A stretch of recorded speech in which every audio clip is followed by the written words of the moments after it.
All right, Brian, we are back for the next episode, and what we've taken your best books concepts, which you've done for uh, several years now on the podcast, and now we're kind of expanding that into more or less of a series. We're just kind of a best of series. So Yeah. last week we talked about some best podcasts. Next week, without fail, best books is coming. But this week, Yes.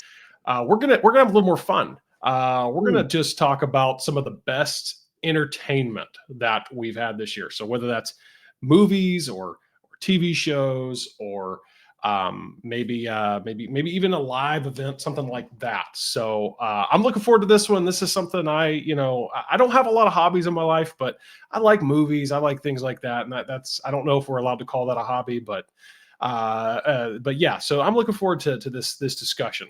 Yeah. Well, absolutely. We got to have a little fun. I mean, we put the fun in fundamental, right? I mean, that's what Amen. it's all about.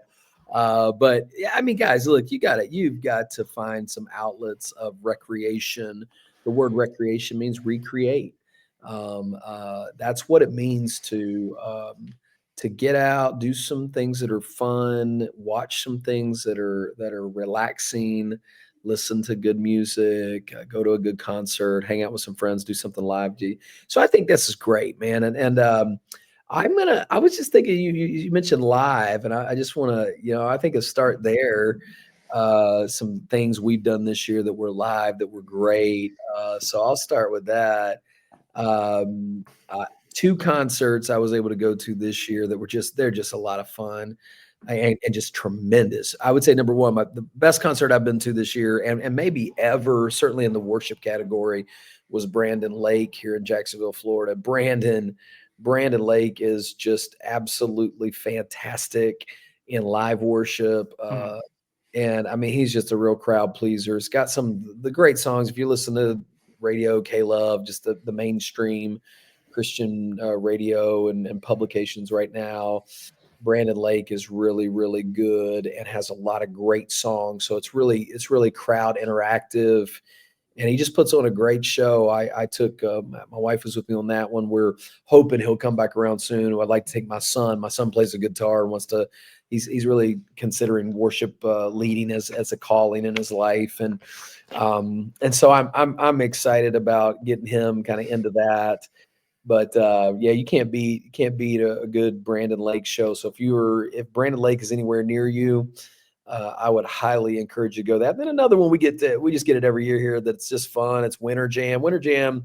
If you've never been to Winter Jam is a collective. I think it was started by it was Mercy Me. I don't know if that's the right band. And it they have like different genres. So they might have a Christian hip hop artist, a Christian whatever. And so like last year, Crowder was there. Crowder's always really good. I've seen him in a couple places. We took a bunch of people from our church. They loved it. And it's always in Jacksonville, and it's a pay at the door event. It's really an inexpensive event. Lecrae was there this year, and you can think whatever you think about Christian rap and hip hop, but man, he is fun with a crowd. And I mean, it was just really electrifying and just a good time. And I will tell you, both cases, um, the gospel presentation was really good.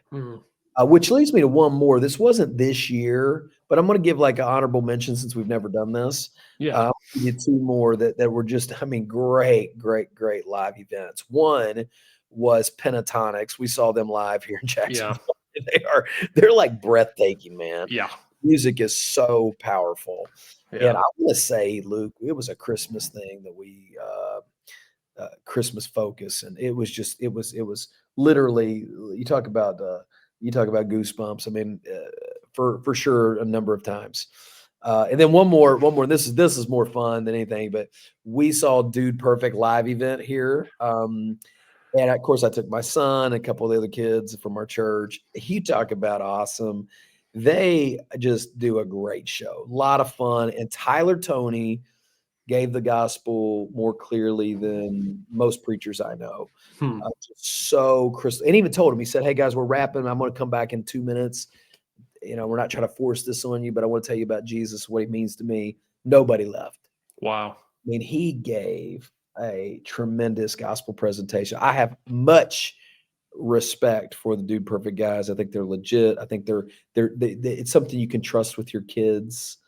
And so their live show is a lot of fun. If you follow Dude Perfect All, they do these competitions. So the Yeah. Dude Perfect live show includes a competition between the dudes throughout the night, and then one of them wins. So it's Okay. a lot of fun, and a lot of the fun Yeah. elements that they do in their videos, they do live, like Wheel of Shame, or I can't remember if that's what they will. No, that's unfortunate. That's a funny part. The Rage Monster's always there. I mean, Oh, they yeah, just nice. a great entertainment group. So check that. I think they tour every year now. Check around. If Dude Perfect's going to be around, that's going to be a fun show to go see. Oh, nice, nice. Yeah, I'm glad you kind of broke that down because when I saw that they toured live, I was like, okay, these are the trick shot guys, who spend obviously hours, taking, who knows how many dozens or even hundreds of shots before they nail it. So I'm like, how do they? So it's very interesting to see how they, I can, and as you describing now, it's like, okay, I can see how a live show would work with them. So that's interesting. And yeah, we did shout out Pentatonic show already when we talked about Christmas a little bit, but since you brought it back up, yeah, I'll echo it. I saw the Nashville version of the show you saw in Jacksonville a couple years back. Yeah, it's amazing. And it is. And this is what I love, just real quick, since it is the Christmas season. This is just what I love about the Christmas season is you can sing about the name of Jesus and get away with it. I mean, they are not shy because there's no secret. The guys in Pentatonics, we're not gonna, you know what? We're just not gonna talk too much about where their orientation is in terms of they're part of the Alphabet Gang. Yeah, maybe, but they're regardless of who the messenger is, the message they're singing about Jesus Christ, and they're taking. They sang "Amazing Grace," my chains are gone, I've been set free. The Chris Tomlin arrangement there. That's the one that hit me. That was just beautiful and powerful. So and since we're on Christmas, and I know I already gave him a shout out, I talked about Tommy Prophet and his music. Now I'm cheating a little bit too because I saw him last year, but I'm going to see him again this year in about a week from recording. So by the time the episode releases here, I will have already seen it. So we'll just pretend I saw it. It was amazing. It's awesome. It's powerful, impactful, epic orchestral music along with some really gifted vocalists. And so that you have to come to Nashville to catch that live event. It's a one night only thing. He does once a year, but it's on the live event side of thing. I'll sit that. And Brian, I don't know if this counts as a live event, but I went on got married earlier this year. I went to my honeymoon in Cabo, and I just enjoyed. I got to shout out the resort there. It was the LeBlanc Resort. It's a super nice resort, and I felt like I didn't belong there. I don't know if I could count, but we genuinely, it's like there's not a lot of vacations I've had where I'm like, oh, I got to go back.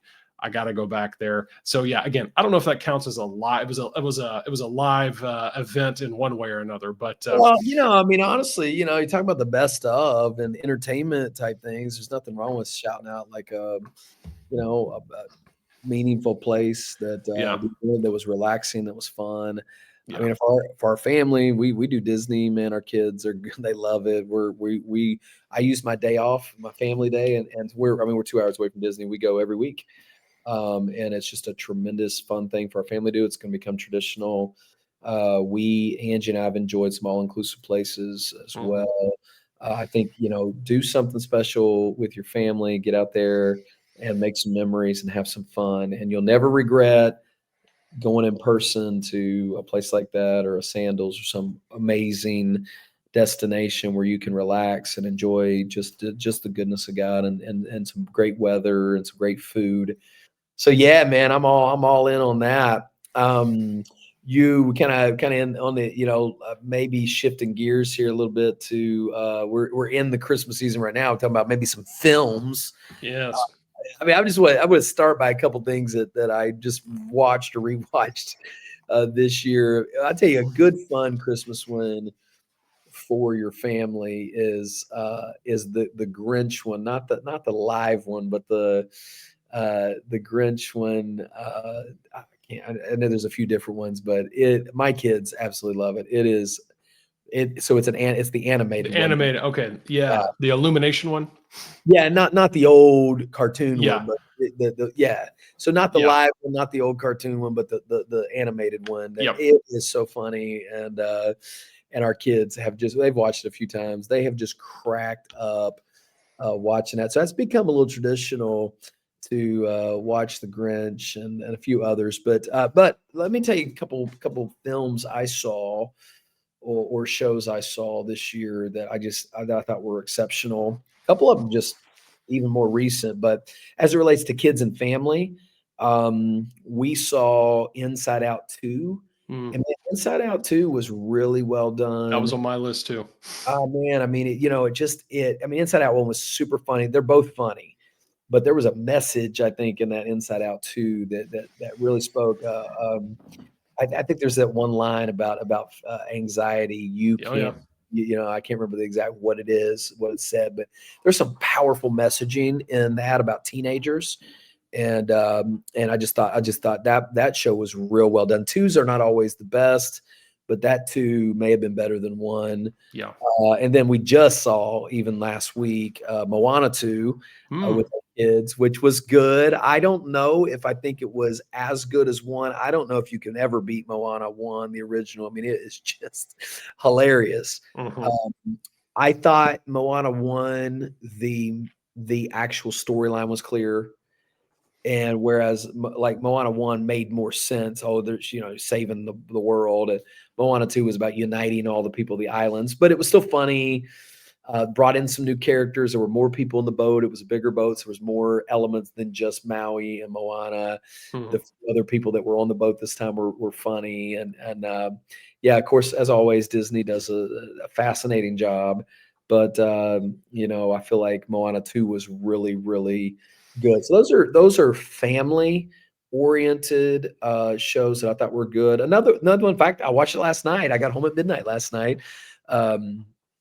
I took my wife to see Wicked, and listen, man, I thought it was good. And I'm not a musical. Yeah, it's on my that was going to be my first mention. I mean, if I have to turn my man card in, so be it. But yeah, it's very good. Well, my wife thanked me, for going with her, but I would tell you, I thought it was fantastic. I mean, it was aesthetically pleasing. The music was just on great. Point.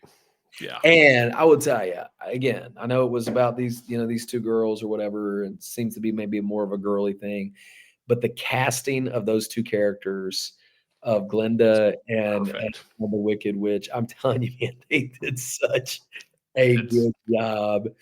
And the storyline was great. I mean, it was like a 3-hour movie, but it didn't seem like a 3-hour movie. Nope. I can't wait to take Angie to see it on Broadway. I mean, I was just dumbfounded at how good that movie. Maybe you got another comment on Wicked. Well, yeah, I was going to say that was going to be the first movie I mentioned. Just saw that last week. I went with my wife and my daughter. Now, my wife she lived in New York for 10 years. So she has seen the original Wicked at least 6 times, like on Broadway.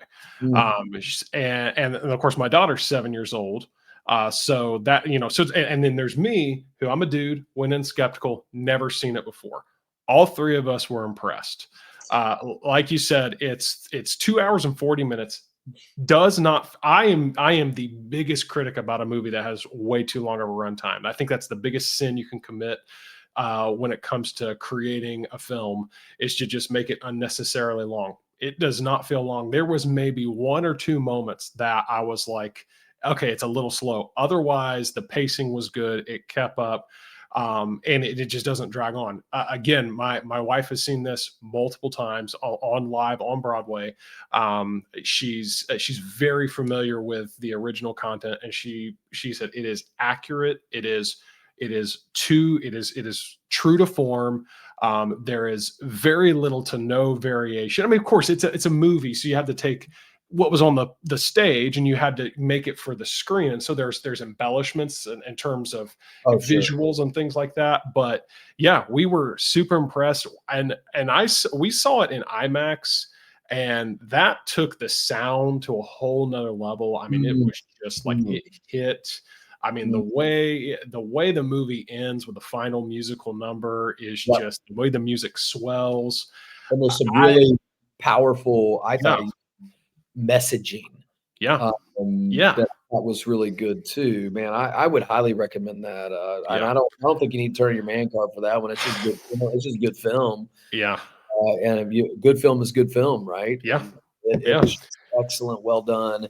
Not that I'm necessarily a movie critic. I don't watch a ton of movies. We don't go a lot. I do want to see Bonhoeffer just because of the message, but I don't know if it's good or not. But I'm going to. Yeah. Yeah. So that was, man, that was cool. You got any other movie? Those are just ones that jump out to me. Yeah, so you mentioned a couple of mine. You mentioned Wicked. You mentioned Inside Out 2. Inside Out 2, I'll just echo that a little bit, add my commentary, if you will. Both the Inside Out movies are really good. I think your children need to see them, and I think they need to see them multiple times because it is the message that it sends about understanding your emotions, and the fact that look, like, mental health is a thing, emotional health is a thing. It's something we need to be aware of. And Inside Out 2 does a great job of addressing specifically anxiety, but also embarrassment and some of these other emotions that come into play as you hit adolescence. But even if your kid's not at that age, my daughter's 7, so she's not quite there yet, but she connected to it, understood it. So yeah, really good. Another good family one I saw this year was If. Stands for Imaginary Friend. It was John Krasinski was the writer and director. Jim from The Office, as most of you would know him. If was pretty good. I think it's streaming now on Paramount Plus or something like that. Okay. And then another one I saw, wasn't able to catch in the theater, but I was able to catch it. It's streaming on Peacock right now. Twisters. It's really not a sequel to the original Twister. I'll go ahead and say that's no spoiler to say there's no connection to the original cast or characters or anything. It's just kind of taking the IP and reusing it. But man, that talk about a thriller. I mean, we just watched it from our couch and we were kind of on the edge of our seats. So Twisters was really good. I really enjoyed it. So that's about all I have for the movie side of things. I didn't see. I used to go to sometimes 2 or 3 movies a month. That's just not been reality with how my life's been this year.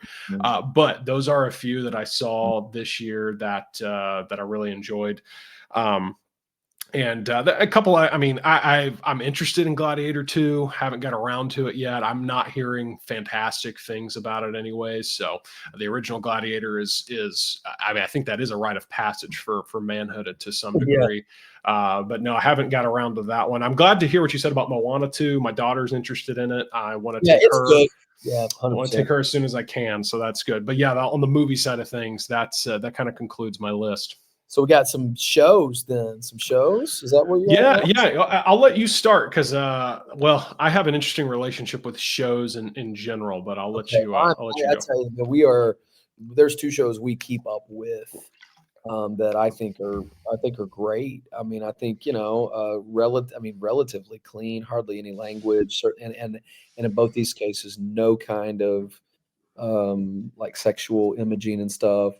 And they're just good storylines. And one is just classic NCIS. I mean, we watch NCIS, and this is I can't remember. It's like 23 seasons. I mean, anything that's been going over 23 seasons is legit. Yeah. Like, from a viewership. Right. I mean, some of these shows that only make 1 season don't even finish a season. Nobody was watching them. Some has been going on for 20. I think it's 23, season 23. It's always really interesting. They carry enough over that it holds your attention. It's a solving murders they're related to military people. And then another one that's ending this year. This is the final season. Blue Bloods, man, I've enjoyed Blue Bloods. The story of the Reagan family, the police officers in New York City. A lot of action, a lot of intense storylining there that we've enjoyed and found it to be a good, fun, something for us to do. Usually, we don't always watch it every week, but we record it and catch up. Those are 2 that that we would watch regularly. Again, TV is not a big part of our life. Now it is right now because of football season. We're huge football people, so I love college football and of course Chiefs football. But anyhow, those two kind of hold our attention pretty well. Yeah. Well, yeah, football. I'm going to count that because, man, this has been the most exciting college football season It has been that I tremendous. can remember. It has been I mean, it's tremendous. heartbreaking to us Crimson Tide fans who are not used to you. We're not used. We're like, we lost 3 games. What's going on? What the heck? But it has been an exciting season. I'm looking forward to the 12-team playoff. Of course, I guess by the time this episode releases, we'll have been through, I think, the first round Yes, at least. So yeah, so interested to see how all that plays out. Same thing with pro NFL. NFL's been, NFL always delivers, and so not if you're a Titans fan, but well, they don't deliver. NFL delivers. Titans don't deliver. Chiefs do not. Well, neither of the well, you're a Chiefs guy, but the Jaguars aren't delivering this year either. So us AFC South, we're struggling. They're fighting for the first overall pick. The second time in 4 years that they've been the first overall. That's not good. If I were them, I'd get Travis Hunter, and that's who I'd get. If I'm the Chiefs, forget all these playmakers. Get a right and left tackle. Our right and left tackle are the worst in football. I think they're terrible. Too many penalties, too many sacks and rushes. They don't clean that up, which is going to be hard to clean up by playoffs. Although we did just pick up a guy off of a free agency, so we did pick up a new left tackle. So hopefully Wanya Morris will be on the bench for the rest of his career. And this guy will step in. He's an all-pro guy from Arizona. I can't remember his name off the top of my head. But, yeah, it's been a great year. Chiefs are kind of wobbly this year, but they're still great. And college football has just been nothing but fun. It's been nuts. You know what's going to happen. I think Georgia's going to end up pulling it out, man. I think they're going to – I think it's too good. They're just they lose those close games but they soundly beat people that other people can't beat. And so I like them. Did you catch that Georgia Tech 8 overtime game?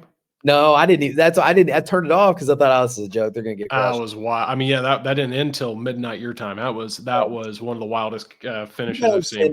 Man, you got to give a shout out to the SEC. These 3-loss teams in the SEC, they're far superior than a 2-loss ACC team. Oh yeah, Clemson and Miami have no business being in the playoffs. I don't care. You take a South Carolina, Ole Miss, or Alabama over them all day long, or you should. Because if not, you don't incentivize them playing tough teams. I mean, just even the conference schedule SEC is brutal. And one final football word, if I could. Please. So pleased that West Virginia fired our head coach. Thankfully, and I'm cheering for bringing back Rich Rodriguez. That's here. You heard it first. Okay. On the Brian Sams podcast, he had us 4 10-win seasons between 2001 2007. We were 1 game away from a national championship and beat Oklahoma in the Fiesta Bowl. He beat Georgia in the Peach Bowl, Clemson in a Peach Bowl. They've got some game with Rodriguez. I think he might circle back. It might be a reunion. Yeah, a resurgence of OGWV there. Jimbo Fisher, but I like Rodriguez better for it. That's what Jimbo Fisher. Well, he's still making money off Texas A&M. So and I think he's got championship DNA blood. But I do think that Rodriguez could actually do it. I think he could make a run. Yeah. Well, man, it's been fun, guys. And so get out there and have some fun this Christmas. Watch a good movie. Enjoy some time with your family. And we'll catch up next time for our book episode.